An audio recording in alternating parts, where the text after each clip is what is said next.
She wants me to adopt her kids and pay child support, but what about mine? From the very first time she brought it up, I knew this would change everything. I had always pictured my life after my divorce as something stable, something manageable. I had my daughter, Mia, my pride and joy, and I had settled into a rhythm where her happiness and well-being came first. Then Sarah entered the picture. I met her at a work event, and at first everything seemed ordinary, friendly, charming, easy conversation. She had a smile that lit up a room, and I admit I was drawn to it. But behind that smile was a life already complicated beyond my experience. Sarah had 2 kids from a previous marriage, ages 7 and 9, and she was a single mother navigating a challenging life herself. I admired her tenacity and her dedication to her children. We grew close, spending weekends together, going on short trips, and slowly building a sense of connection. I could see the love she had for her kids, the sacrifices she made, and the way she carried herself with strength and pride. But one evening, after a particularly cozy dinner at her apartment, she brought it up. "I want you to adopt them," she said casually, like it was the most natural thing in the world. My fork froze midway to my mouth, and the sudden silence in the room was deafening. "Excuse me?" I managed, my voice a mix of shock and disbelief. "I want you to adopt them," she repeated, softer this time, but with that unwavering intensity that made me realize she had given this a lot of thought. "And I want you to pay child support. It's only fair, and I want us to be a family, fully." My mind raced.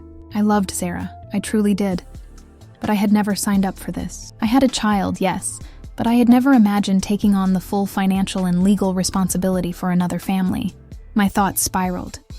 How could I balance this with my own obligations? What about Mia? Was I supposed to redistribute my time, my love, my attention, and the money? Child support wasn't trivial, especially with 2 kids added to the mix. My heart felt heavy. I tried to respond carefully. "Sarah, I care about you, but that's a lot. You're asking me to take on responsibilities that aren't mine. I love Mia, and I have to consider her. I can't just adopt your kids and pay child support without thinking about what it means for my family." She looked at me then, her eyes wide and pleading, and I could see both determination and frustration. "I know it's a lot, but I love you. I want us to be a family. Can't you see that this could work?" The tension in the room was suffocating. I wanted to see her happy, to make this relationship work, but I also felt cornered. Over the next few days, I replayed the conversation in my head over and over. I consulted friends, family, even my lawyer. Everyone told me the same thing. This was a huge decision, not just emotionally, but legally and financially. I began calculating potential child support obligations, considering the legal implications of adoption, and worrying about how Mia would adjust. Sleep eluded me. Nights were the hardest.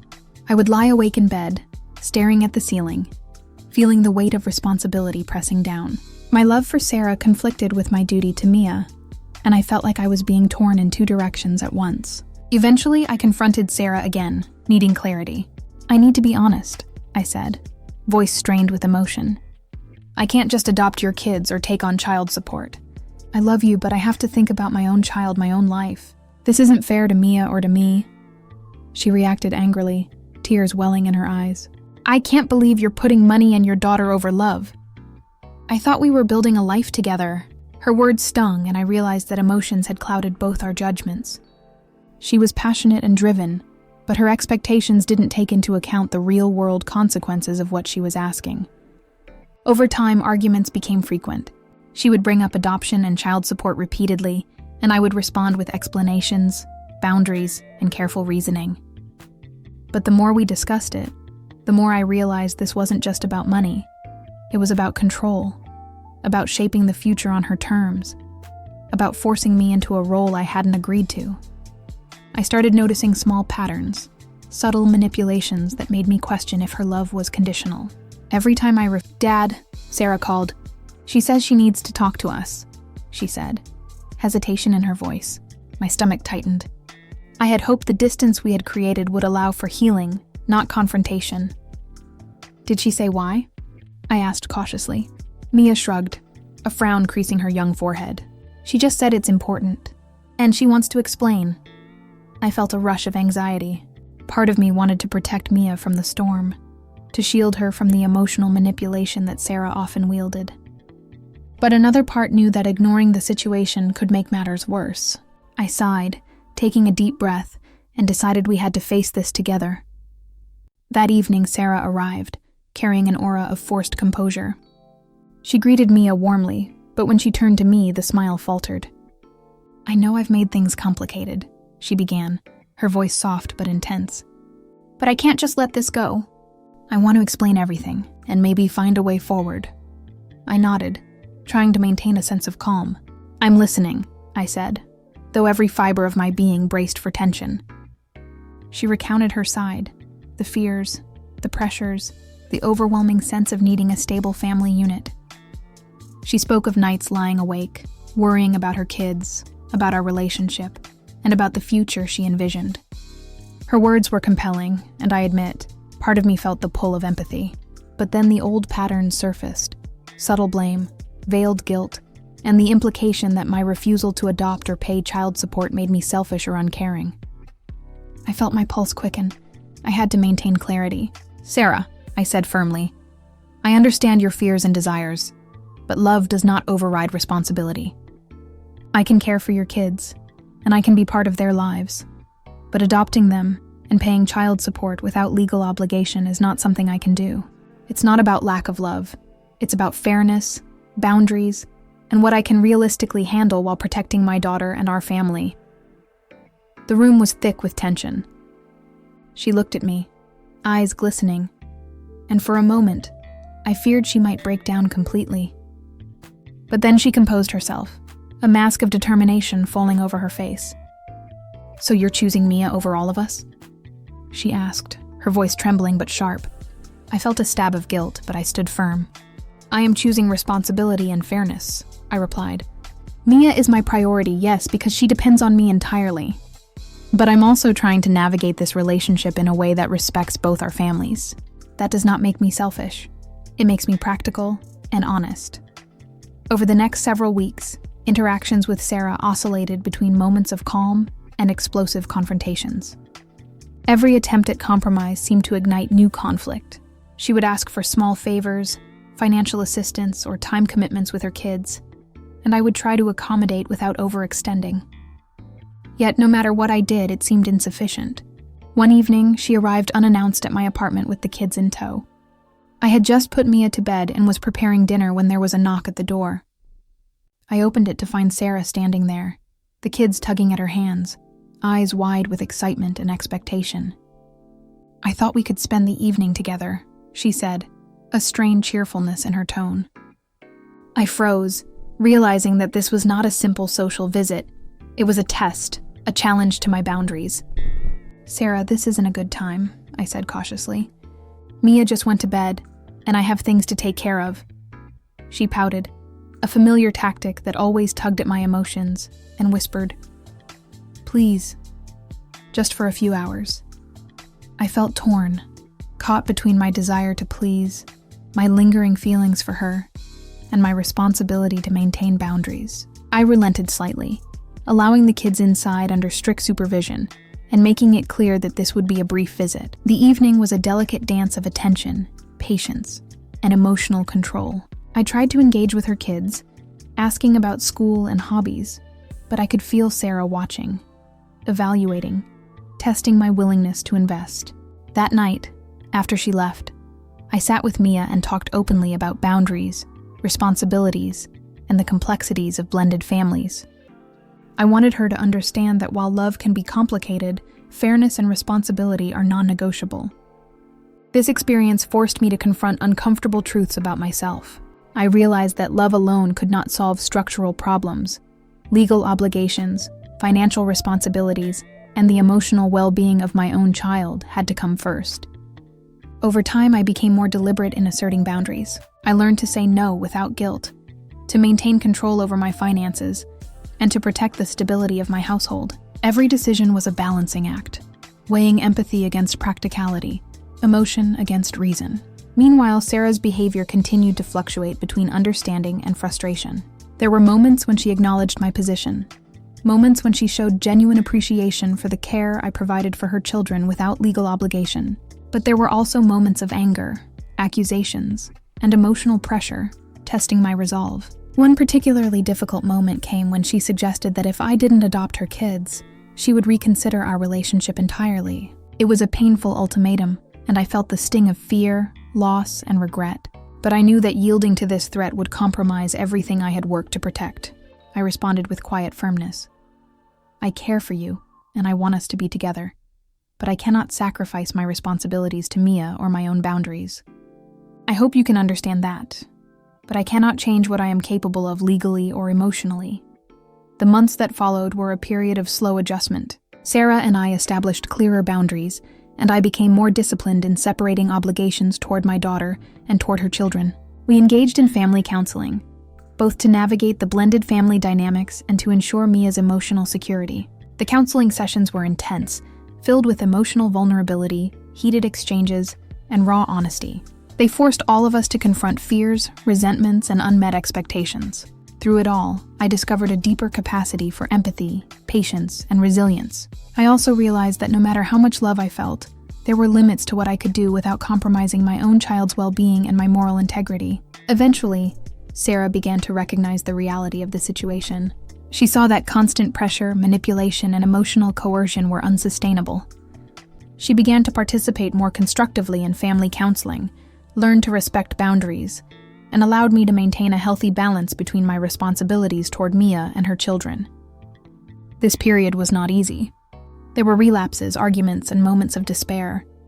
But slowly, a new equilibrium emerged, a fragile but real understanding that love must coexist with fairness, responsibility, and respect for boundaries.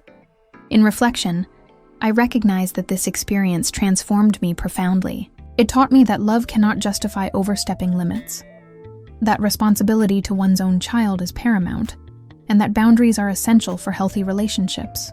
I also learned the painful but necessary truth that people may not always align in their expectations, and that reconciliation requires mutual understanding, compromise, and respect. While the emotional scars remain, I also carry with me the strength, clarity, and moral courage that arose from this ordeal. I understand now that asserting boundaries is not selfish. It is a fundamental act of integrity, a way to protect those who depend on you most. And as I continue to navigate the complexities of love, family, and responsibility, I carry forward with a renewed sense of purpose, understanding, and commitment to what truly matters. Am I wrong for refusing to adopt her kids and pay child support? No. I am right to protect my child, my family, and my integrity, even when it comes at the cost of difficult relationships. And in that truth, I have found clarity, strength, and peace. The tension between love and responsibility only deepened as the months went on. Sarah had begun to accept my boundaries outwardly, but the undercurrent of expectation lingered, subtle and persistent, like a storm gathering just beyond the horizon. Every visit, every conversation carried the weight of unspoken demands, a pressure I could feel even when she was smiling. I realized that love, in its rawest form, was never just about emotion. It was about navigating obligations, sacrifices, and hard truths. One evening, after a particularly long day at work, I returned home to find Sarah waiting outside my apartment with the kids. Mia was asleep, and I had hoped for a quiet evening, but it seemed the universe had other plans. Sarah's eyes were glistening, a mixture of frustration and determination, and she didn't bother with pleasantries. "We need to talk," she said, her voice sharp. I sighed, my heart heavy, already anticipating the confrontation. We sat in the living room, the kids quietly playing in the corner, and she launched into her argument. "I can't keep doing this if you're not willing to fully commit. I need someone who will step up, not someone who draws lines and makes excuses. Don't you see this is about family? About love?" I took a deep breath, feeling a surge of both anger and sorrow. "Sarah, I love you, but love doesn't erase responsibility or reality. I have Mia, and I am committed to her well-being above all else. I can care for your kids, support them in many ways, but I cannot adopt them or pay child support without legal obligation. It's not about lack of love. It's about fairness, boundaries, and the practicalities of life." She shook her head, tears slipping down her cheeks. "You make it sound like a transaction." I thought love meant sacrifice, means family. I could see the intensity of her emotions, the desperation to mold reality to her desires. But I also saw the dangerous edge of coercion. I realized that this was no longer just a matter of negotiating boundaries. It was about defending my moral and emotional integrity. "Sacrifice has limits," I said gently but firmly. "And it cannot come at the cost of my child's security, my own stability, or the principles I stand by. Love is not about surrendering yourself to someone else's demands. It's about partnership, respect, and accountability." The silence that followed was deafening. Even the kids seemed to sense the tension, the charged energy that pulsed between us. Sarah buried her face in her hands, and I felt the pang of guilt that always accompanies difficult conversations. But I refused to compromise on the fundamentals. Over the next few weeks, we tried to adjust, but the tension persisted. Sarah would oscillate between moments of understanding and moments of emotional pressure, testing the boundaries I had set. It was exhausting, and I began to notice how much this constant negotiation was affecting my mental health, my relationship with Mia, and my ability to engage fully with work and life. I decided to seek legal counsel again, not to initiate conflict, but to understand my rights, responsibilities, and options in navigating this complex, blended family dynamic. The lawyer's advice was clear. Without legal adoption or formal child support agreements, I was under no obligation to assume financial responsibility for Sarah's children. But they also emphasized the emotional reality. Ongoing contact with the children, especially if frequent and prolonged, could create expectations and complications. Armed with this clarity, I began to communicate more assertively.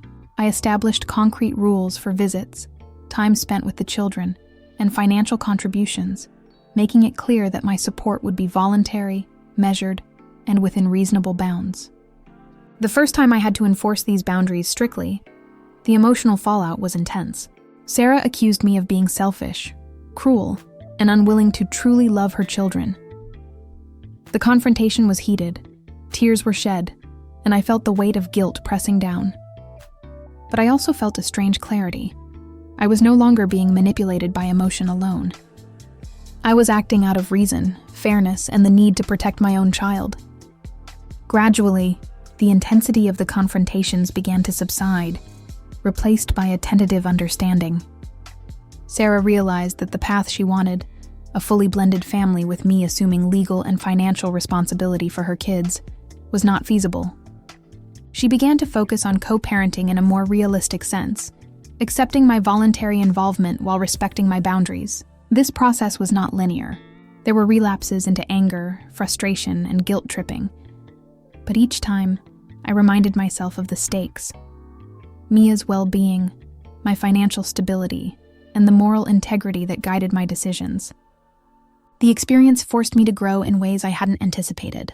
I became more patient, more assertive, and more capable of navigating complex emotional landscapes.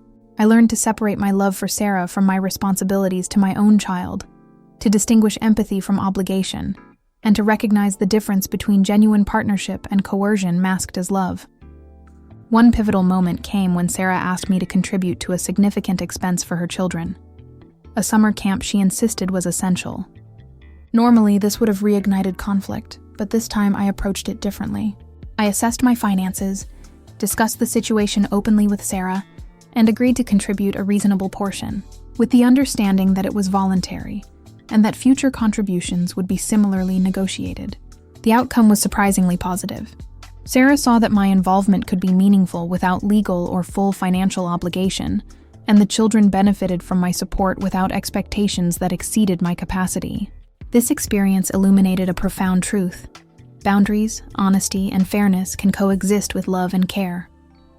I didn't need to adopt her children, or pay full child support to be a positive presence in their lives. I could show love through guidance, shared experiences, and voluntary support while protecting my own family and maintaining moral clarity. As the months went on, the relationship settled into a new equilibrium. Sarah's expectations became more realistic, conflicts less frequent, and the atmosphere less charged. I continued to focus on Mia, nurturing her emotional security and ensuring she felt prioritized and loved. I also maintained a relationship with Sarah's children, engaging with them in ways that were appropriate and meaningful, without overextending myself. The experience was transformative. I had learned to navigate the delicate balance between love, obligation, and personal responsibility.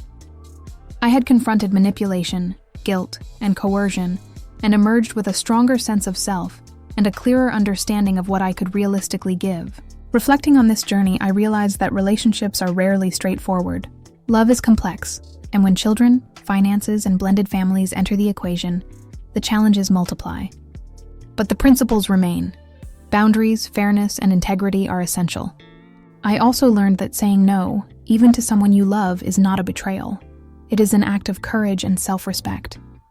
In hindsight, the most important lesson was understanding that love cannot exist without balance. Sacrifice is noble, but only when it does not compromise fundamental responsibilities or moral principles. Empathy is vital, but it must be accompanied by clarity and accountability. By maintaining these principles, I was able to navigate an emotionally turbulent situation while protecting my daughter, supporting the children in my life appropriately, and preserving my own well-being. And as I look back now, I can see how the storm of conflict, guilt, and expectation ultimately led to growth, understanding, and a more balanced approach to love and family. Am I wrong for refusing to adopt her kids and pay child support? No. I acted with integrity, fairness, and foresight. I protected my child, respected the other children, and maintained the moral and emotional clarity necessary to navigate a complex, emotionally charged situation. And in that truth, I found peace, strength, and a renewed capacity to love without losing myself. The final stretch of this journey was the most challenging, not because of confrontations or ultimatums, but because of the quiet reckoning that comes after months of tension and emotional turmoil. By now, Sarah and I had settled into a routine, a fragile balance between love, responsibility, and boundaries, but the emotional residue of our earlier conflicts lingered like shadows on the walls. Every time I looked at Mia, I felt a renewed sense of duty, a reminder that my first responsibility was to her. But I also carried the weight of knowing that my relationship with Sarah and her children would never be simple or free from complication. It was during this period that I realized the importance of reflection, not just about what had happened, but about who I had become through it. I had learned patience, resilience, and the ability to assert my boundaries without guilt. I had discovered a deeper capacity for empathy, and yet I had also embraced the necessity of protecting myself and my family. One evening, Sarah and I sat in the living room after the kids had gone to bed. There was a quiet tension in the air, but it was different this time.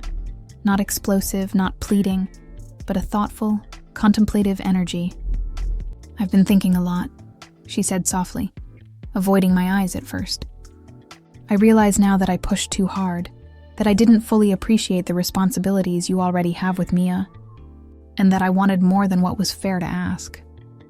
I nodded, feeling a mixture of relief and cautious optimism. "I know this has been hard," I replied. "I care about you and your children, but my first responsibility has always been Mia.